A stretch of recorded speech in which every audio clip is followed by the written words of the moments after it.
तो सबसे पहले मैंने जो उत्तम नगर का जो मेट्रो स्टेशन है ईस्ट का, मैं वहां गया। वहां से मैं जब एंट्री करा, वही मेन जगह हस्ताल कॉलोनी को जाने की, तो वहां पर सबसे पहले बड़ी संख्या में पुलिस फोर्स तैनात थी, जो लगातार रोड पर थी। अगर आपने कहा कि किस तरह से तनाव का माहौल है, तो रोड की जो मेन रोड है जहां पर मेट्रो के सामने, वहां आधी से ज्यादा दुकानें बंद थी। और जो बंद, जो खुली भी थी, उनके कुछ में के आधे शटर गिरे हुए थे। उनसे भी हमने बात की। उन्होंने कहा कि यहाँ बार बार भगदड़ होती है, तो उसकी वजह से उन्हें लगता है कि कुछ नुकसान हो। कुछ पुलिस ऑफिसर्स ने भी कहा कि आकर के आप बंद करिए, जाइए घर पे। ये कुछ व्यापारियों ने हमसे कहा। हमने कुछ एक व्यापार मंडल के महासचिव भी मिले, उनसे भी बात की। उन्होंने कहा कि यहाँ पर आज की बात नहीं है, पिछले जब से ये घटना हुई तब से पुलिस फोर्स जिस तरह से तैनात है और दुकानों के आगे कई बैरिकेटिंग लगा दी गई है, तो लोगों का आना जाना व्यापार तो बिल्कुल ठप है। अगर आज की बात करें तो मैं जिस जगह पे खड़ा हूँ, ये वो रोड है जो हस्ताल का मेन रोड कहलाता है। एक ट्रक जरूर आ गया तो आपको थोड़ा सा यहाँ पे दो चार गाड़ियां रुकी दिखाई देंगी, लेकिन अगर दूर तक आप देखेंगे ये रोड बिल्कुल भरा सा रहता था। इस पर शांति बिल्कुल से, आवागमन जो है वो काफी कम है। उसकी वजह यह है कि जो कॉलोनी, ये इस रोड में जहाँ खड़ा हूँ, इसके मेरे बाईं तरफ कुछ गलियां हैं, कुछ गलियां दाईं तरफ हैं। मैंने उनमें से ज्यादातर गलियों में देखा, खास तौर से जो तरुण के घर के आस पास के उस साइड की, मेरे बाईं तरफ तरुण का घर है, तो उससे लगी हुई जो गलियां हैं, वहां पर भारी तरह हर एंट्री पे पुलिस फोर्स तैनात है। मैंने आपको काफी वीडियो भी भेजे हैं, आपने देखा होगा। वहां पर लोगों की एंट्री तब हो रही है जब उनके हाथ में आधार कार्ड है और ये सिद्ध हो रहा है शिवेन जी, कि वो वहां पर जाने वाले हैं, वहां के शिवेन रहने जी, वाले हैं जी। वहां पर जब आप लोगों से बात कर रहे थे, खासकर हिंदू समुदाय के लोगों से, क्या उनके अंदर गुस्सा दिख रहा है? कोई बदले की भावना आपको दिखी? बिल्कुल, मैंने काफी हिंदू समुदाय के लोगों से बात की। एक्चुअली मुझे सच्चाई तो ये है, मैं आपको बताऊं, ईद का त्योहार था तो मैंने सोचा था कि रोडों पे कुछ घूमते, नई पोशाक पहने कुछ मुस्लिम भी दिख जाएंगे तो मैं उनसे भी बात कर पाऊंगा कि इस पूरे प्रश्न पे उनका क्या कहना है। लेकिन सच्चाई ये है कि वो बहुत ही कम संख्या में दो चार युवा मिले, और जब मैंने उनसे बात करने की कोशिश की तो वो एकदम चले गए, बोले नहीं नहीं हमें कुछ नहीं बात करनी है। तो ज्यादातर हिंदू व्यापारियों से, हिंदू लोगों से मेरी बात हुई। उनसे मैंने पूछा तो कार्रवाई को लेकर के जो एक मोटा मोटा समझ में आया, जो उनका ये कहना था कि कार्रवाई जो हुई पुलिस की शुरू में वो तेज नहीं हुई। अब ज्यादातर का आपको जो अभी आपके मेहमान कह रहे थे, उनके लोगों की इच्छा अंदर से ये है कि योगी मॉडल। अब योगी मॉडल की बिल्कुल, जब और बात कड़ी होती है कार्रवाई होनी तो चाहिए। शिवेन जी, वो एक कहीं जी। आपके पास आएंगे हम। नागेंद्र सिंह जी भी हमारे साथ ज्वाइन कर चुके हैं। नागेंद्र जी, आप इस पूरे मामले को कैसे देख रहे हैं, खासकर आज के दिन जब ऐलान किया गया था हिंदू संगठनों की ओर से कि हम खून की होली खेलेंगे और हम दिखा देंगे अपनी ताकत, उसे आप कैसे देख रहे हैं?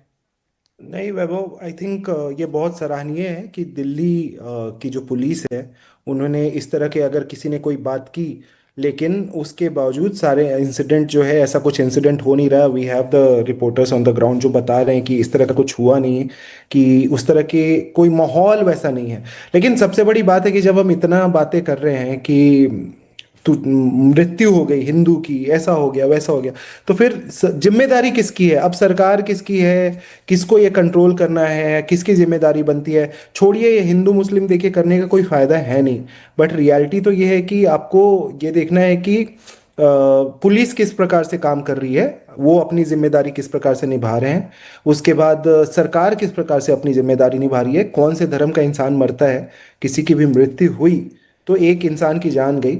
उसके बाद ये कितना जायज़ है कि हम सब अपने हाथों में हथियार लेके खड़े हो जाएं? इज दिस द वे कि अब आगे चल के हमें यही करना है? या हमारे सरकार से बिल्कुल भरोसा उठ चुका है, पुलिस से पूरा भरोसा उठ चुका है, अब वक्त आ गया है कि आप बिल्कुल जंगल राज बना दीजिए? अगर ये आ चुका है तो फिर करिए, अगर आपको लगता है ये सही है। लेकिन मुझे लगता है कि अभी भी भारत में, मतलब अभी भी पुलिस का ही जो है राज है और उन्हीं का शासन चलना चाहिए, और जो कंट्रोल और जो सारी चीज़ें हैं, हर चीज़ एक तरीके से होनी चाहिए। जो योगी मॉडल की बात है, चलिए वो योगी मॉडल अब आपको बिहार तक में दिखने लगा है, जहाँ जहाँ पे बीजेपी की सरकार आती है एक तरीके से वो दिखाना चाहते हैं कि चलिए आपकी कानून व्यवस्था फेल होती है, इस वजह से आप योगी मॉडल को प्रमोट करना चाहते हो ना। लेकिन जो कानून व्यवस्था है उसको सुधारने में आपकी कोई दिलचस्पी नहीं है। तो आप क्या बनाना चाहते हो? इस देश को आप क्या बनाना चाहते हो? मेरे को ये समझ में नहीं आता। आई थिंक सबसे बड़ा सवाल जो अब ये है कि कोई भी किसी को धमकी दे के चला जाए, एक मौत होती है, चाहे वो हिंदू की हो या मुसलमान की हो, तो आप कानून व्यवस्था को पूरा बर्बाद कर दीजिए, किसी को भी मारने की धमकी दे दीजिए। इस तरीके से अगर हमें देश चलाना है तो फिर हम मुझे लगता है कि नाइजीरिया और अफ्रीका के देशों में चले जाना ज़्यादा बेहतर होगा। जो लोग बात करते हैं कि आप बुलडोज़र चला के आपको लगता है कि अगर आप बिल्कुल न्याय पा सकते हैं, तो बड़ी ही निंदनीय स्थिति और बहुत ही दयनीय स्थिति है हमारी, अगर हमारी ये स्थिति आ गई है कि हमें ये इंसाफ जो है वो कोर्ट की जगह बुलडोज़र चला के लेना पड़े। तो पता नहीं भविष्य क्या होगा हमारा। शिवेन जी के पास चलते हैं। शिवेन जी, अभी रामकुमार पाल जी जुड़े हुए हैं, भारतीय जनता पार्टी के नेता हैं। उन्होंने कहा कि उस दिन, होली वाले दिन जब ये घटना हुई थी, उस दिन रंग लग गया था मुस्लिम लड़की को, और उसके बाद फिर बाद में माफी भी मांगी गई थी, और तरुण की उसमें कोई भूमिका भी नहीं थी, और फिर भी हत्याकांड हो गया। ये आपके पास क्या जानकारी है? लोग क्या बता रहे हैं? उस दिन आखिर हुआ क्या था? और अगर इतनी छोटी सी बात थी तो उसके लिए एक पूरी भीड़ जुटाकर किसी नवयुवक की हत्या कर देना कहां तक जायज है? देखिए, हत्या कर देना किसी भी तरीके से जायज नहीं वैभव, लेकिन हमने बड़ी गहनता से परिवार से भी मिले थे, आपको पता है। उनकी माँ से भी मिला था मैं, पिता से भी मिला था, और परिजन उनके बहनोई से भी मिला था, जिनको सबसे पहले जो घटना हुई उसको अगर मैं एक बार यहाँ पे अगर आप कहो तो 1 मिनट में दोहरा सकता हूँ। बिल्कुल। घटना क्या थी कि एक बच्ची, होली का दिन है, 4 तारीख का दिन है, तो एक बच्ची छत पे खड़ी होती है, 11 साल की उसकी उम्र बताई जा रही है। उस लड़की का तरुण के परिवार से कोई लेना देना नहीं था, पड़ोसी थी। उस बच्ची का हाथ से गुब्बारा गिरता है, और गुब्बारा एक महिला जिसका नाम काली है, जो इसमें मुख्य ट्रिगर जिसने किया इस पूरे इंसिडेंट को, उस महिला के पैर पे गिरता है। वो महिला शोर मचाती है, जो बताया जा रहा है। शोर मचाने के बाद वो ये कहती है ये गलत हुआ, ये हमें ठीक नहीं है, हमारा नुकसान हो गया, हमारा धर्म, या जो भी उसने बात कही, ये बात आरोप लगाए जा रहे हैं, ऐसा उसने कहा।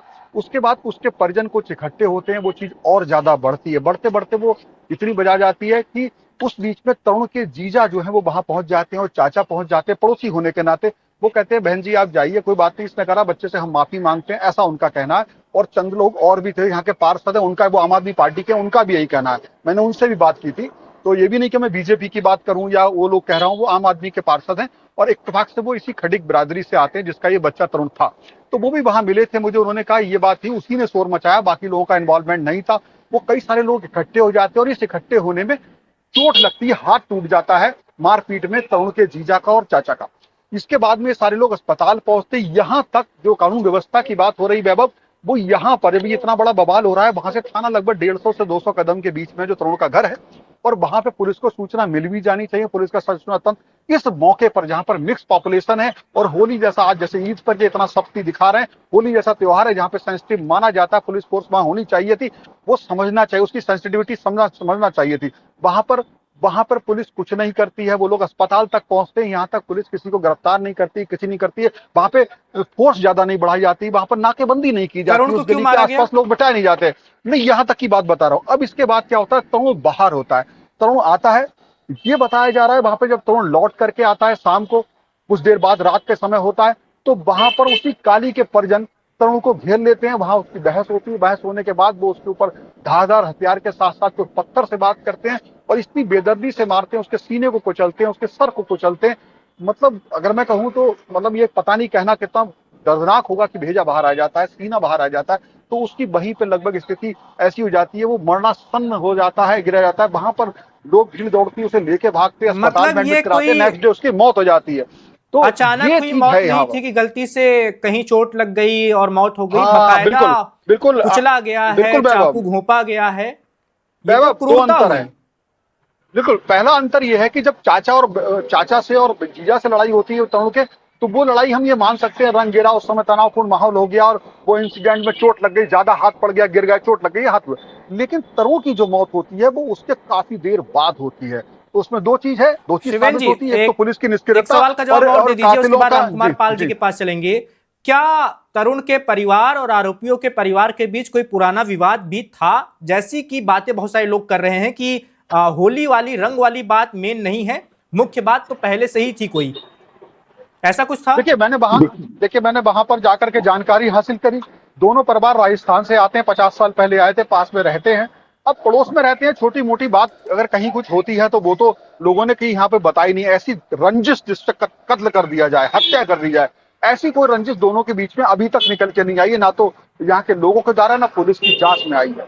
तो ये बात नहीं आई। और जो आप पहला बात मैं खत्म कर रहा था वो ये है कि उसके बाद जब तरों की हत्या होती है तो वो इरादतन कुछ बिल्कुल तय तयशुदा, वो आक्रोश में की गई, एकदम से गर्माहट में गई की चीज नहीं है, वो इरादे से की गई हत्या है। बिल्कुल। इसलिए लोगों में और ज्यादा आक्रोश है।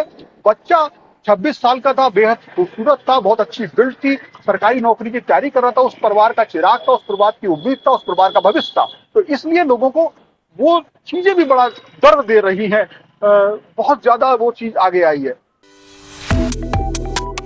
Subscribe to One India and never miss an update. Download the One India app now.